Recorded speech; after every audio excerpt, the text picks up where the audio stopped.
රවි තුලාවේ නීච වන කාලවකවානුව පිළිබඳව හරියටම මාසයක් රවි ග්‍රහයා නීච වෙනවා. මේ නීචවීම ඔබට අපට කෙසේද බලපාන්න කියන මට තමයි අද අපි කියන්න බලාපොරොත්තු වෙන්නේ. එක් ලග්නයන් දෙසට අවධානය යොමු කරමින් කොයි විදිහකටද මේ රවි නීච වීම ඔබට අපට සියලු දෙනාට බලපාන්න කියලා. රවි ග්‍රහයා නීච වීම මේෂ ලග්නයට බලපාන්න මේ විදිහට සෞඛ්‍ය පිරිහීමකටපත් වෙන්න පුළුවන්. හිස රටේ උණ රෝග වගේ රෝග ඉඳහිට ඇතිවීමට පුළුවන් නිසා ප්‍රවේශම් වැදගත් වෙනවා. ඒ සඳහා ඉතා ඉක්මනින් ප්‍රතිකාර ලබා ගන්න ඔබට හැකියාව තියෙනවා. ශාරීරික යහපැවැත්ම සම්බන්ධයෙන් තමන් පරීක්ෂාකාරී වීම සිදු කරන්න ප්‍රේම සම්බන්ධතාවයක් විවාහයක් බවට පත් කරගන්නට බලාපොරොත්තු වෙන අය ඉදිරියේදී මාවත හොයා ගන්න පුළුවන්කම ලැබේ. හැබැයි ඒ ගමන ඉතාම අභියෝගාත්මක දෙයක් බවට පත් වෙනවා. ඒ වගේම ඔබ විවාහක කෙනෙක් නම් සහකාරිය සමග ඇති සම්බන්ධතාවයේදී වැඩි ප්‍රවේශම් සහගතයි. එනිකාට ගනු සැලකිලිමත් කටයුතු කිරීම ඉතා වැදගත් කියන එකත් අපි සිහිපත් කළ යුතුයි.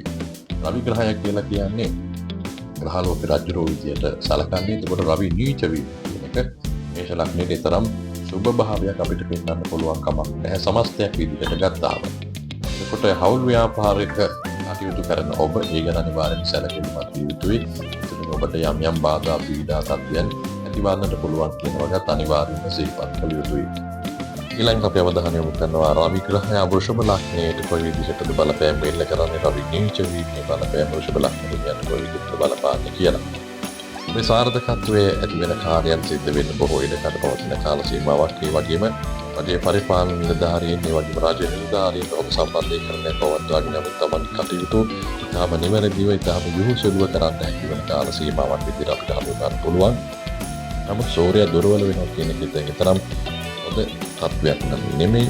විවාහසිතව යම් ගැටලු පීඩා ඇති වෙන්න පුළුවන් කාල සීමාවක් විදිහටත් හඳුන්වන්න පුළුවන්කම තියෙනවා. ධනාත්මක අංශ ගැන අපි කතා කරොත් එහෙම වෘෂභ ලග්න හිමියන්ට ජීවිත ඉදිරියට යාමට උපකාර වන කාල සීමාවක් විදිහටත් නොසලකිලිමත් ප්‍රතිවිපාක ඇති වෙන්න පුළුවන් නිසා ඒ ගැන සැලකිලිමත් විය යුතු ආකාරයත් සතුරන් අපි සාමාන්‍යයෙන් ගණන් නොගෙන කටයුතු කිරීමත් හොඳ නැති බවත් අපි සිහිපත් කරන්න ඕනි. එතකොට සෞඛ්‍ය සාමාන්‍ය යහපත් වෙන දෙයක් බවට පත් වෙනවා. ඔබට වෘෂභ ලග්න හිමියන්ගේ සෞඛ්‍යය යම් තාක් දුරට යහපත් ආකාරයෙන් පවත්වා ගන්න හැකියාව ලැබෙනවා. නමුත් ඔබ ඔබේ සෞඛ්‍ය පිළිබඳව සැලකිලිමත් වීම ඔය කාටත් හොඳ වෙන දෙයක් නිසා වෙන ඒ ගැන අවධානය යොමු කරන්න.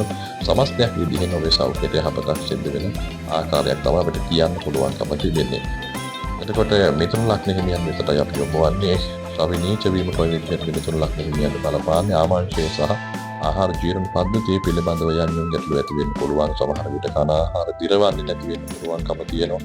ඒ කියන්නේ අනිවාර්යයෙන්ම ඔබ සැලකිලිමත් වන්න. ඒ වගේම ඔබ අකමැති එහෙම නැත්නම් අහන්න අප්‍රිය වෙන යම් ප්‍රවෘත්ති යම් දේවල් අහන්න ඔබට සිදුවෙන කාල සීමාවක් මොකද මේ කාල සීමාවපත් වෙනවා.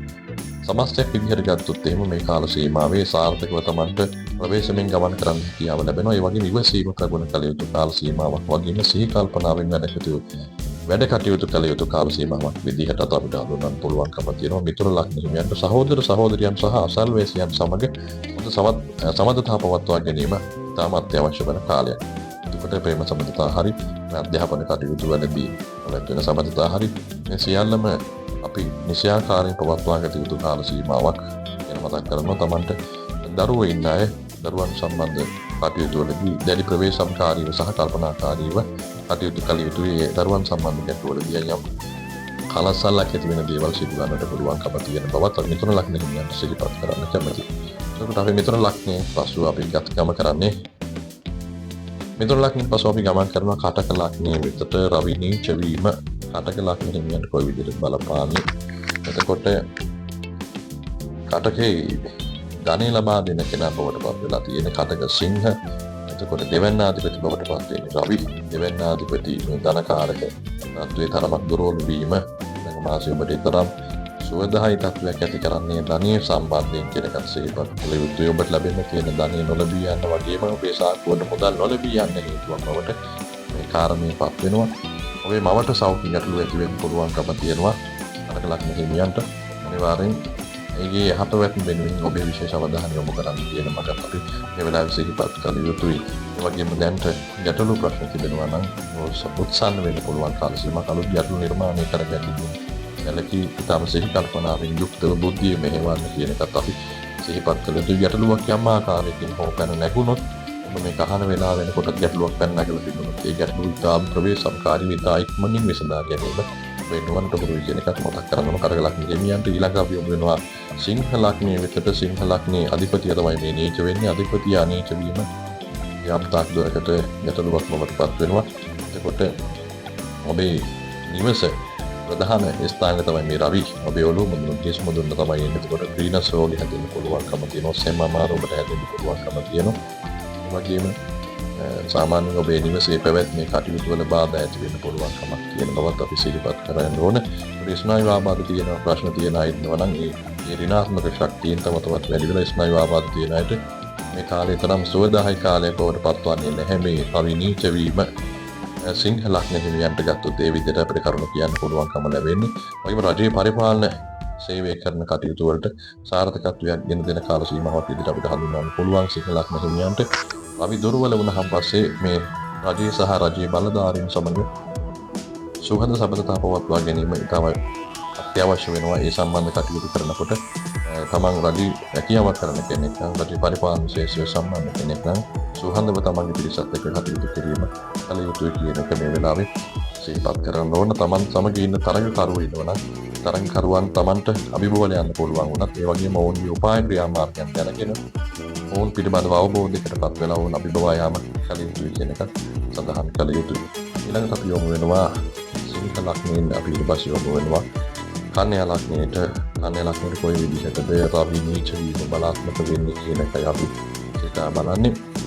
එතකොට රවි ගමන් කිරීම තුළ ඇස් සහ ඒ වගේම මුඛය ආශ්‍රිතව ගැටලු ඇති කරන්න පුළුවන් ආසාදන තත්ත්වයන්, ඒ වගේම විස බීජ ඇතුල් වීම ශරීරයට වෙන්න පුළුවන් ගැටලු ඇති වෙන්න පුළුවන්.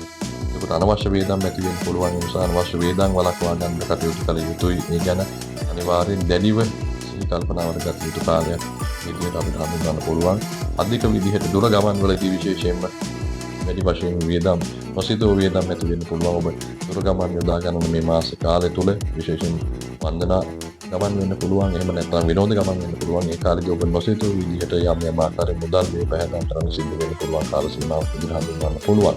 මේ පවුල සම්බන්ධ කටයුතු වලදී යම් ආතතිය නැති වෙන මනස කනස්සාලට පත්වන්න පුළුවන් කාල සීමාවක්. ඒ වගේම වරදවා වැටහින් තමයි පිළිබඳව තුලත් කරගන්න පුළුවන් වෙන මිනිස්සු තමන්ගේ සිත් වලට ඒ නිසා ඒ ගැන සැලකිලිමත් වෙන්න කියන කාරණේ ඔබට අනිවාර්යෙන්ම සිහිපත් කළ යුතුයි.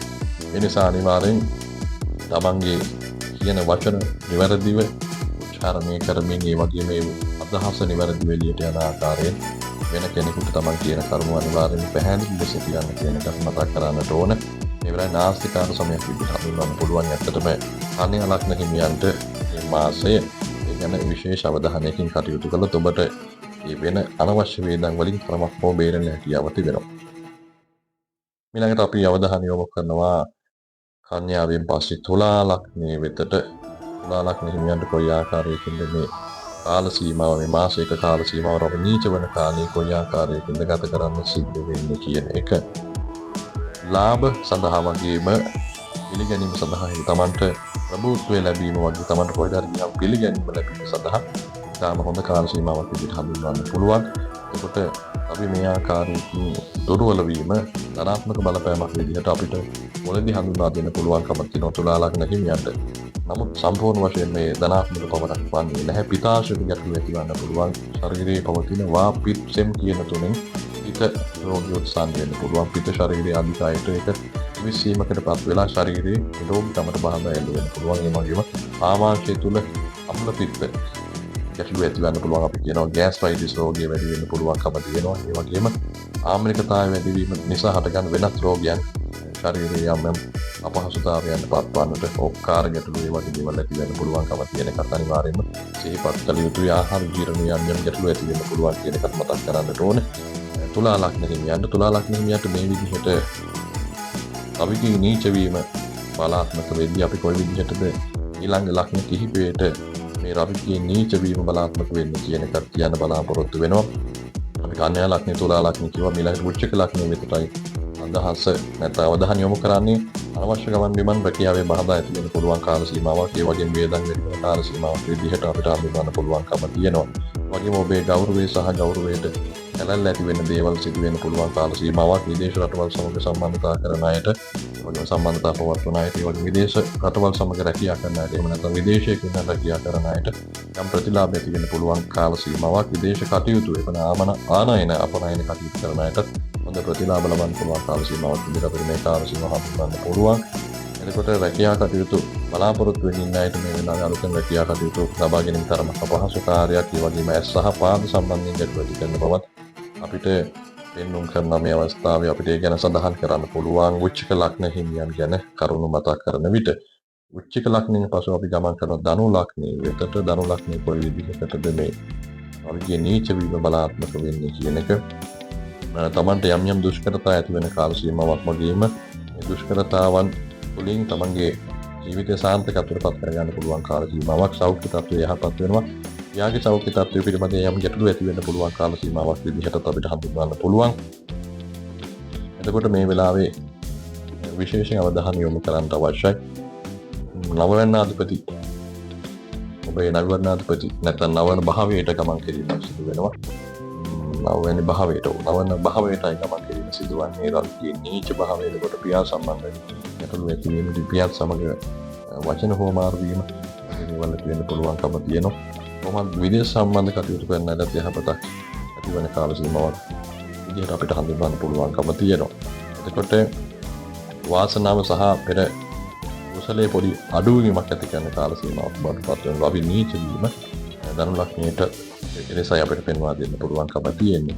ඊට පස්සේ අපි ගමන් කරනවා මකර ලග්නයේ වෙතට. මකර ලග්නයට කොයි ආකාරයකින්ද මේ බලපෑම සිදුවන්නේ? උසස් වීම ලැබීමේ අවස්ථාවන් තිබෙන කාල සීමාවක්. මේ බාධක කිහිපයකට පස්සේ ඔබට තිබිච්ච බාධා දුරු කර ගැනීමෙන් සමග රැකියාවේ උසස් වීම ලබා ගන්නට හැකියාව ලැබෙන කාල සීමාවක්. ඒ වගේම තමන්ට අලුත් ධන මාර්ග විවෘත කරගන්න පුළුවන් කාල සීමාවක් විදිහට හඳුන්වන්න පුළුවන්.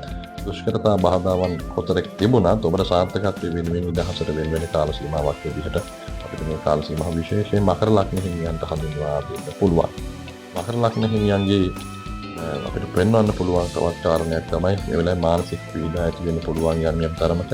ඒ ගැන තව අවධානය යොමු කරන්න ඉවසීමෙන් කටයුතු කරන්න අවශ්‍යයි කියන එකත් ඒකල යුතුයි. කුම්භ ලග්න හිමියන්ට අපි නීච වීම කොයි ආකාරයකින්ද බලපාන්නේ? එතකොට ඔබේ අවිනීත වීම නිසා වෙන ඔබට යම් තරමක බාධා පීඩා එල්ල වුණත්, යම් වාසනාවන් අහිමි වීම සිදු වුණත් ඔබ නොසලී කටයුතු කළ යුතු කාල සීමාවක් විදිහට හඳුන්වන්න පුළුවන්. ඔබේ සියලු කාර්යයන් සම්පූර්ණ කර ගැනීම සඳහා තරමක් බාධා එල්ල වෙන කාල සීමාවක් විදිහට හඳුන්වන්න පුළුවන්. නමුත් නොපසුබට උත්සාහයෙන් ක්‍රියා කිරීම තුළින් බාධක ජය ගැනීමෙන් ඔබට අඛණ්ඩ වෙහෙසීම තුළින් සාර්ථකත්වයට පත්වන්නත් හේතු කාරණා පරිපූර්ණත්වයට පත් කරගන්න හැකියාව තියෙන බව කුම්භ ලග්න හිමියන්ට අනිවාර්යයෙන්ම සිහිපත් කළ යුතුයි. කළමනාකරණය කර ගැනීම සියලු වැඩ කළමනාකරණය කරගෙන මුදල් කටයුතු සම්බන්ධ වැඩ කටයුතු වලදී කළමනාකරණය කර ගැනීමත් අවශ්‍යතාවය තියෙන බව සිහිපත් කරන්න ඕන. අවසාන ලග්නයේ විදිහට අපි මීන ලග්නයේ වෙතට යොමු වන්න සෝදානම්. ওই විදිහට රවි නීච වීම මීන ලග්න හිමියන්ට සඳහන් වන්නේ. එතකොට යම් ආකාරයක රවි නීච වීම වනපපුව සම්බන්ධ යම් රෝගකාරක තත්ත්වයන් ඇති වෙන්න පුළුවන් කාල සීමාවක්. සෞඛ්‍ය පිළිබඳව යම් බාධක වුණොත් ඒව තිබිච්ච බාධක ඔබට සතුට දැනෙන මේ විදිහට මගහැරී යන කාල සීමාවකට විදිහට අපිට හඳුන්වන්න පුළුවන්. නිරන්තර ලෙඩ රෝග තිබිච්ච අයට ඒ ලෙඩ රෝග වලින් තරමක් දුරට බේරෙන්න ඉඩහසර ලැබෙනවා. නිරෝගී වෙන්න ඉඩහසර ලැබෙනවා. ඒ වගේම රජයට අදාළ කටයුතු කාරණා සිදු කරන අයට රජ නිලධාරීන් සමග කටයුතු කිරීමේදී තහම ප්‍රවේශම් සහගත විය යුතුයි. විශේෂයෙන්ම රජ නිලධාරීන් සමග සාමාන්‍ය පුද්ගලයෙක් විදිහට ඔබ ගැටෙනවා නම් මේ අවස්ථාවන් වලදී ආරවුල් හදා ගැනීමට තොරව ඉතාම ලතිත් ආකාරයෙන් සාමාන්‍යයෙන් ප්‍රබෝධමත් විදිහට තමන්ගේ කටයුතු කරගන්න හිනා මුසුබහුණින් ඉතාම සංවරව සමග අනුජන කරන්න කියන එක මතක් කරගන්න. නැත්නම් නීතිමය ගැටලු ඇති වෙන්න පුළුවන්කම තියෙනවා. ඔබේ බඩ සම්බන්ධ කිසි ගැටලුවකට යම් කිසි ගැටලුවකට මුහුණ දෙන්න පුළුවන් කමක් වෙනවා. බඩ ආමාශය සම්බන්ධ ගැටලුවකට එහෙම නැත්නම් ආහාර ජීර්ණ පද්ධතිය සම්බන්ධයෙන් යම් කිසි ගැටලුවකට මුහුණ දෙන්න පුළුවන්කම ලැබෙනවා. විශේෂයෙන් බඩේ අමාරු ඒ වගේම බඩේ අජීර්ණ සම්බන්ධ රෝග ඔබට හැදෙන්න ඉඩ තියෙන නිසා ආහාර ගැනීමේදී කල්ලිකුත් වීමේ දිනේ බලමින් ආහාර ලබා ගන්නටත් ඉතාම හොඳ ආකාරයෙන් පිසු ආහාර පරිභෝජනයක් මේ කාලේ ඉතාම වැදගත් වෙනවා. ඇතැම් විට සාමාන්‍ය මිනිස්සෙක් විදිහට ගත කරන කාල සීමාවේ සමහර අවස්ථාවල ආහාර අපි නොතකීමකින් තොරව පරිභෝජනය කළත් ඒ කාල සීමාව හොඳයි නම් අපි රෝගීමත් භාවයෙන් යුතුව කටයුතු කරන නමුත් මේ කාල සීමාවේ අසුබතාවයක් තිබෙනවා. අපිට ඒක ඉතා ඉක්මනින් බලපාමින් අපිට ලෙඩ රෝග ශරීරයට ගහනය කරගන්න නිදහසට තිබෙන නිසා මේ ගැන අනිවාර්යෙන් සැලකිලිමත් වන්න. මේ නිසායි මේෂ වෘෂ මිථුන කටක සිංහ කන්‍යා තුලා වෘශ්චික ධනු මකර කුම්භ කියන ලග්න පිළිවෙලින් අපි මේ කරුණ ඔබට පැහැදිලි කරන්න තියෙනවා. මේ සියලු කරුණු කාරණාවන් ඔබට මනාවට පැහැදිලි වන්න ඇතයි අපි අපේක්ෂා කරනවා. ඉතින් සුබ සතියක් එහෙම නැත්නම් සුබ මාසයක් අපට ප්‍රාර්ථනා කරනවා. අපි නීච වීම මෙලෙසයි ඔබේ ජීවිතවලට සුබ සතුට යහපත ගෙන එන්නේ. සියලු දෙනාට සුබ දවසක්.